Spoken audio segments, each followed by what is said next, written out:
Глава 15. Разкритието. За разлика от предходното, това лято бе доста по-меко. След четвъртия му туртюб, в продължение на дял и половина, снегът често се примесваше с дъжд, на няколко пъти дори валежът бе само от дъжд. Даже имаше няколко слънчеви, може би тукашно му трябваше да бъдат наричани зараларни дни. Поемайки по разкишавения разкалян главен път, Танто установяваше, че ремонтните работи по така наречените уловители продължават. При това все повече се чудеше как е възможно това при наистина чудовищното струпване на огромни тълпи около кулите. Членовете на 97 бивши елурии вече са се включили в ремонта, сподели веднъж един от най-близките му хора сред едновремешните планинци на име Пакан Далар, докато двамата се разхождаха през едно ясно утро. Доколкото разбирам, цялата тая работа около ремонта на съоръженията по кулите се планира да продължи някъде между 5 и 10 вертепа, свира мене Танто. Не вярвам обаче, че цялото това стълпотворение около тях ще го позволи за повече от половин вертеп от тук насетне. Да, призна Далар, тълпата е все по-неспокойна. Дори бих казал, поправи се, все по-опасно неспокойна. Явно не разполагаме с капацитет да я разкараме от тук. В такъв случай какво да правим? Да се откажем от електричеството само по тази причина ли? Да изоставим цивилизацията само защото прииждат твърде много варвари, прекалено лесно свикващи с нецивилизоваността ли? Външен съм, внимателно отвърна Танто, и може да не съм прав, но ми се струва, че единственият начин ремонтът да бъде извършен успешно е струпалите се около кулите хора да бъдат отдалечени от тях. Чудесно, разпери ръце Далар. Сега остава само да разкриеш как да бъде сторено. Не става с увещания, а всеки опит за прилагане на сила би означавал бунт с непредвидими последствия. Ако на всичките тия хора, кимна Танто по посока на кулите, се предложи по-добър живот далеч от тук, може и да се получи. На всичките тия хора, сбърчи нос Далар, на всичките тия вече само около кулите вероятно над 20 милиона души? Напълно невъзможно, разбира се. Просто ще крепим положението, докато е възможно, а после ще видим. След тази многозначителна забележка Пакан махна на Танто с ръка и пое към дома си с думите: хайде със здраве, пък дано имаме късмети в ремонта и във всичко останало. На моята възраст е, мислеше си Танто, загледан в отдалечаващия се млад мъж. Да, на 26 е, сам ми го каза, ала, странно. Изглежда и се държи сякаш е поне на 40. Какво ли не прави с хората грубата природа? А може би, допусна, причината са важните задачи, които напоследък членовете на ръководството на КЕП му възлагат все по-често и за които дискретно избягва да говори. Когато Далар изчезна от погледа му, бавно се обърна и без желание пое към дома си. Танто излизаше често, почти всеки ден. Сита съзнаваше, че това е в много пъти повече в сравнение с времето преди около половин вертеп, ала нито протестираше, нито го питаше къде ходи. Бе и достатъчно, че живеят заедно. Естествено, че още от самото начало съвместното им съжителство бе и не можеше да не бъде пълен провал. Как иначе, що медничкото, което задържаше Юю Тала при нея, бе обещанието да се грижи за нея, дадено от него на покойния дядо Фето? Да, мислеше си една вечер в края на лятото, по време на едно от многобройните вечерни отсъствия на Танто, чувствам, че мигът, когато ще ми каже, че иска да се разделим, все повече наближава. При това, ако продължавам да бездействам, неминуемо ще го загубя. Независимо дали го съзнаваше, обаче, тя действаше. Това, което правеше, бе да тренира пробудилия се наскоро свой Вандум. Колче ме споходеше, особено когато бе сама, се съсредоточаваше максимално, опитвайки да го разгадае и контролира.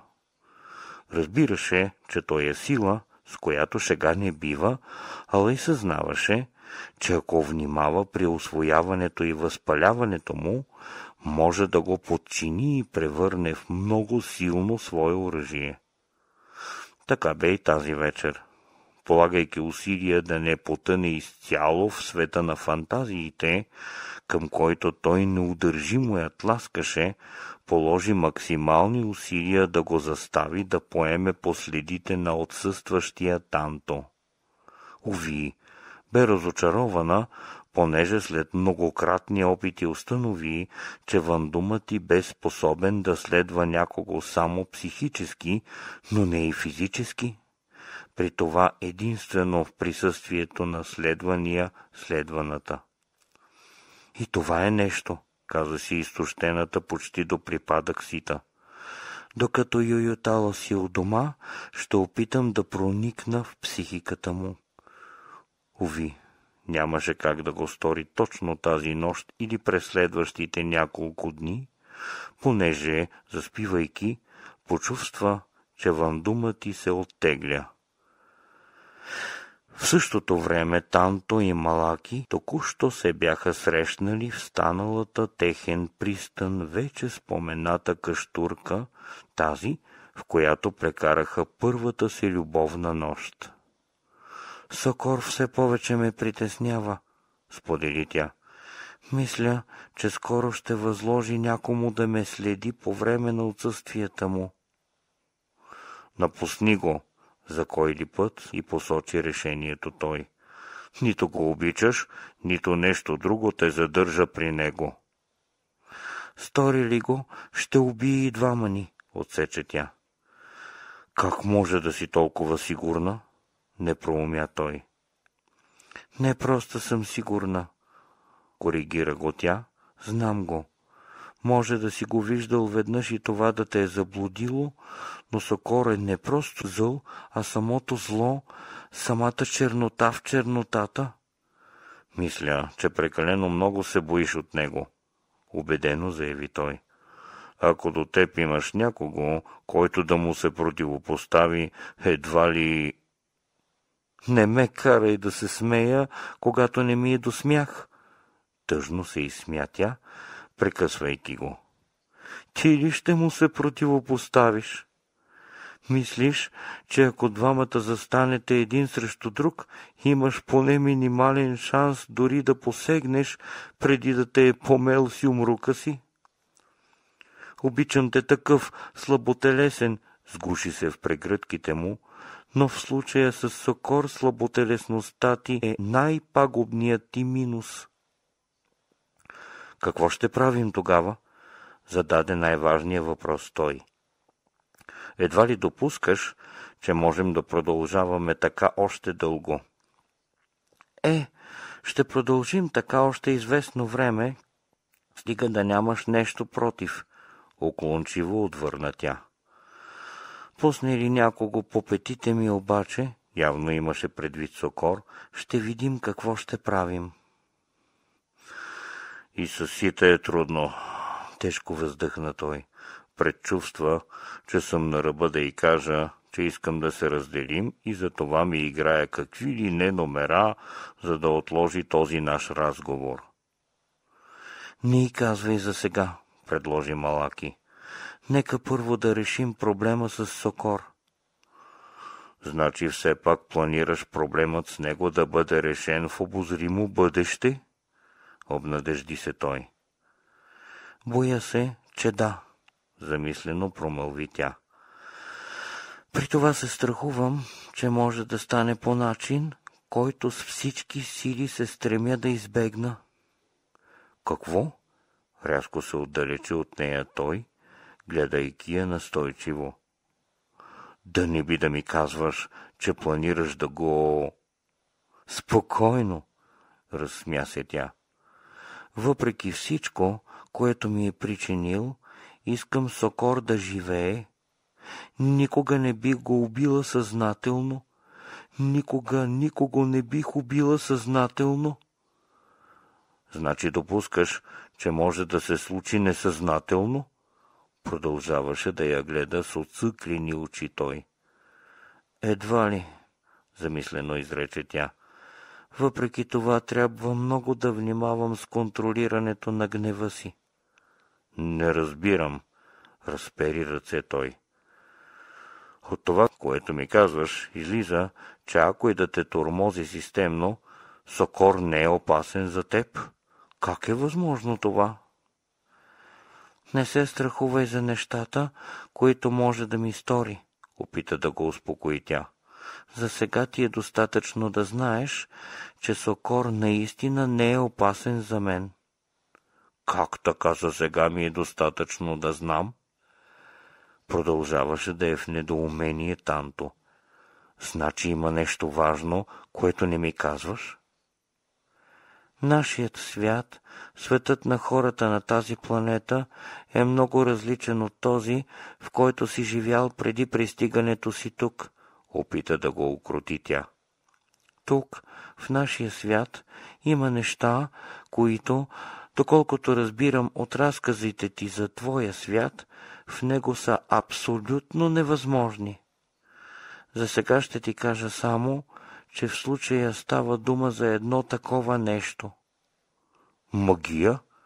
Опита да смели думите и той. Не точно, колебливо отвърна тя, добавяйки. Някой ден, някой много близък ден ще ти разкажа. Довери ми се. Разказа му в края на есента. 4 туртюпа след току-що описаната среща между Танто и Малаки, Сокор пусна по петите и един от подчинените си в кула номер 86. Усети го по-скоро Вандумати, отколкото самата тя. Просто почувства, че някой я наблюдава от разстояние. Сетне пусна Вандума си, който го откри и го обезвреди.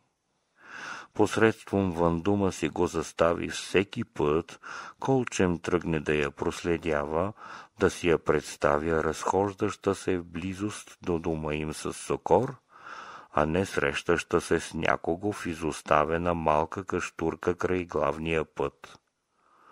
Разбира се, че всеки път той установяваше, че тя е с любовник, а по съвсем същия начин, по който го установяваше, го и забравяше. Ето защо, след като в продължение на цели 2 дяла бе я следвал неотклонно, човекът бе освободен от това си задължение. Достатъчно тръмбова подир жена ми по време на разходките й, каза му Сокор една вечер в края на есента.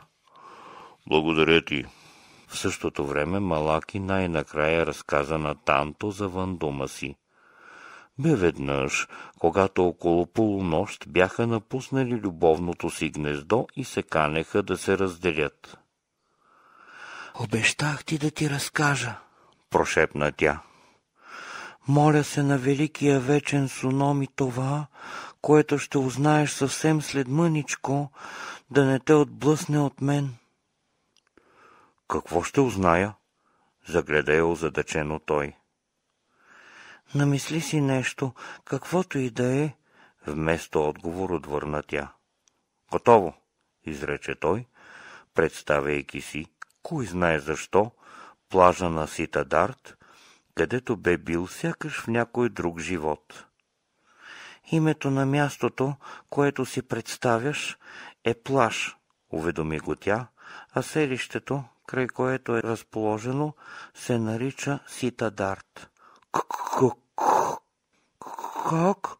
Осведоми се той, рязко отскачайки от нея. Как е възможно това? Тогава тя му разказа. Там, при притихналата под сипещия се сняг тяхна къщурка. Разказа му за Вандума и, в частност, за своя собствен. Разказа му за нелепата смърт на Гафел, за посещенията си при баба Нита, за проникванията си в сънищата на Сокор, за режисирането им, за блокирането на движенията му при опита му да насили Дихана и, най-сетне, за обезсилването на сексуалните му пориви спрямо себе си. Ама че работа! Дивеше се Танто. Защо точно у хората от планините, кимна към забулените им в мъгла върхове на север, тази способност се проявява най-силно? Да не би да има нещо общо с... Не знам, свина рамене Малаки, прекъсвайки го. Не знам дали има връзка между Вандума и Огнелома. Знам само, изгледа го тревожно, че неистово се страхувам да не би някой път в гнева си да не овладея Вандума си и посредством него да се превърна в убийца, пък било и на злодея Сокор. Вандумът на Сита често я навестяваше. Тя се възползваше от това в пълнота. Всеки път научаваше за него все повече и повече и посредством онова, което научаваше, все по-успешно го подчиняваше. Той, от своя страна, все повече се възпаляваше. Това я плашеше. През есента и зимата продължаваше да го удържа, па макар все по-трудно.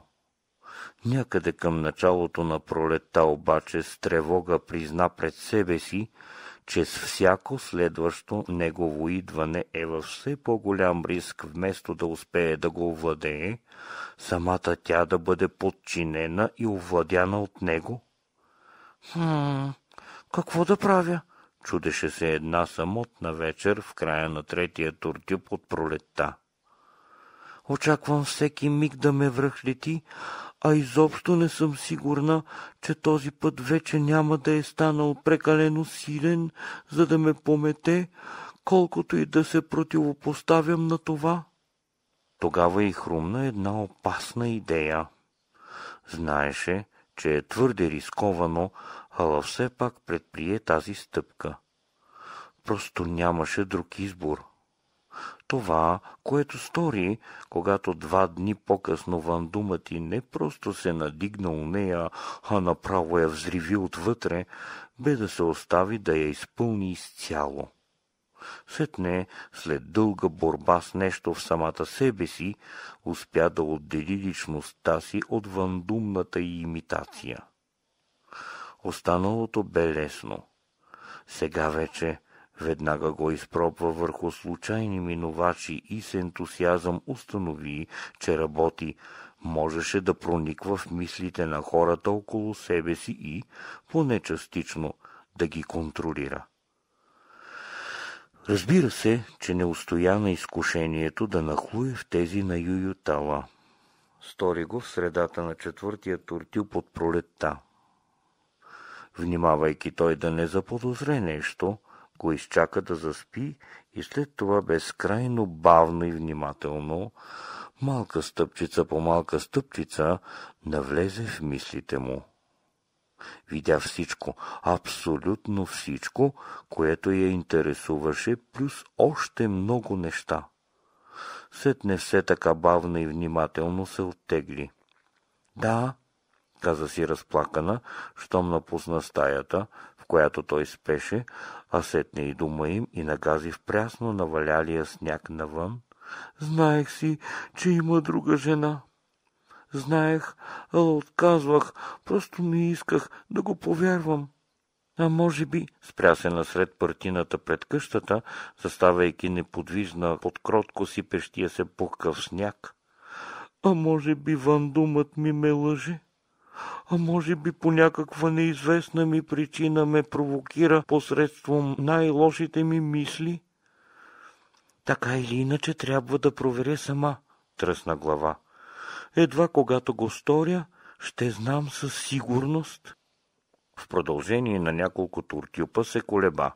Сетне, в третата вечер на 12-тия туртюп от пролета, се престраши да потегли по стъпките на Юютала в снега. Следваше го издалеко, поне на 60-70 човешки боя зад него. Затова се страхуваше да не го изгуби. Помагаше и фактът, че вечерта бе ясна, а небето обсипано с звезди. Видя как той възлезе на главния път и пое наляво. Когато стори същото, тя го видя далеч пред себе си. Бе тиха, ала нямаше как да избегне хрущенето на стъпките си по заледената повърхност. Тогава го усети. Би някакво чуждо присъствие. Въндумът й алармираше за наличието на такова. Тръгнала бе обаче и нямаше да се откаже, каквото и да ставаше. Край пътя се редяха по-масивни и по-малки, по-спретнати и по-невзрачни постройки. На юг колите се издигаха като тъмни канарии, по някои от които сегисто-гис проблясваха едва забележими ситни като прашинки светлинки, явно ремонтните дейности продължаваха и нощем. Пътят бе белязан от коловози, следа от наскоро преминали по него превозни средства, най-често електрически шийни, ала и големи платформи, пренасящи масивни товари, движещи се също с помощта на все по-дефицитните и, респективно, все по-скъпи напоследък електрически пълнители. Бе изминала около половин хатум по главния път, когато Сокор рязко сви вляво и се изгуби сред преспите. Проклети алигер, загубих го! Проскърца с зъби тя, ала продължи до мястото, където се бе отклонил. Не, въздъхна, не съм го загубила и тежко ми, че не съм. Сега пред нея бе паянтовата постройка, в която Танто и Малаки се срещаха. Наказвайки в снега край пътя, Сита видя как вратата се отвори и как две нежни женски ръце обгърнаха него, нейния, винаги и само неен Юютала. Трябва да изпия горчивата чаша до дъно, каза си машинално, почти без чувство. Сетне продължи през купчините стар сняг, минавайки край къщицата, възможно най-близо до стеблата на окръжаващите я дървета, макар да бе сигурна, че двамата вътре са толкова погълнати един от друг, че едва ли на някого от тях би му хрумнало да погледне навън. Тогава нещо сякаше удари и се зави свят. Някой ме наблюдава? Сепна се. Също както одеве на главния път, някой направо ме разсъблича с поглед. Пренебрегвайки това свое усещане, вече бе дошла до тук и просто не можеше да се откаже, дебнешком приближи към къщата, втренчила взор в тъмния прозорец. Когато очите й посвикнаха с мрака вътре, видя двете човешки тела, сплетени едно в друго с гърбове към прозореца. Сега вече знам, заключи тъжно, сега вече съм сигурна. Уви, това не ми върши никаква, абсолютно никаква работа. Ще ти кажа нещо, промълви Малаки, щом двамата с Танто се настаниха на издънения креват в единствената стаичка на къщата. От теб искам само да не се притесниш прекалено много. Какво? Облещи се срещу и той. Да се притесня? От какво? Твоята Сита знае за нас, без каквито и да било предисловия, изтърси тя. Знае? Учудено възкликна той. От кога? От доста време. уведоми го тя, поне от 2 дяла.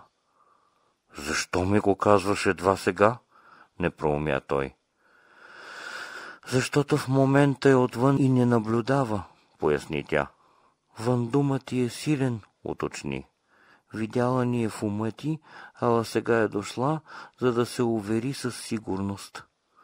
И сега какво ще правим? Изчерви се той, като не се удържа да погледне към прозореца.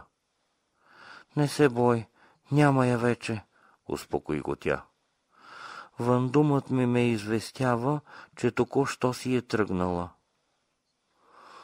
Толкова често отсъствам, че просто няма как да не подозира нещо, при това отдавна, замислено каза той. Чист пред съвестта си съм обаче, понеже многократно съм я предупреждавал, че помежду ни няма как да се получи. Тя стръвно те желае, изгледа го загрижено Малаки. Готова е на всичко, за да те задържи. Може би вече трябва да й кажа. За кой ли път опита да се самозастави той. Не мисля, че е нужно, сериозно отвърна Малаки. Тя няма да те уведоми за онова, което е видяла. Сигурна съм. Как може да бъдеш сигурна? Учуди се Танто. Въндумът ми го подсказва, а съм се убедила, че той никога не ме лъже, уверено изрече тя. Знам, че любовта ни е все по-трудна, добави. Скоро ще опитам да се преборя с Сокор и силно се надявам да успея. До тогава може би било добре нещата да останат каквито са. Една вечер в края на пролетта баба Нита отвори тетрадката с записките си по огнените хроники на Прегъл Ласти. Отново, за кой ли път, след като бе узнала за погрома над Кандра, препрочете един кратък цитат на страница 43. Ако нещо чудовищно атакува кулите, колкото и невероятно да е това и колкото и да не мога да си представя какво би могло да е то, в подземията им ще бъде складирано достатъчно електричество за мощно противодействане на първия удар.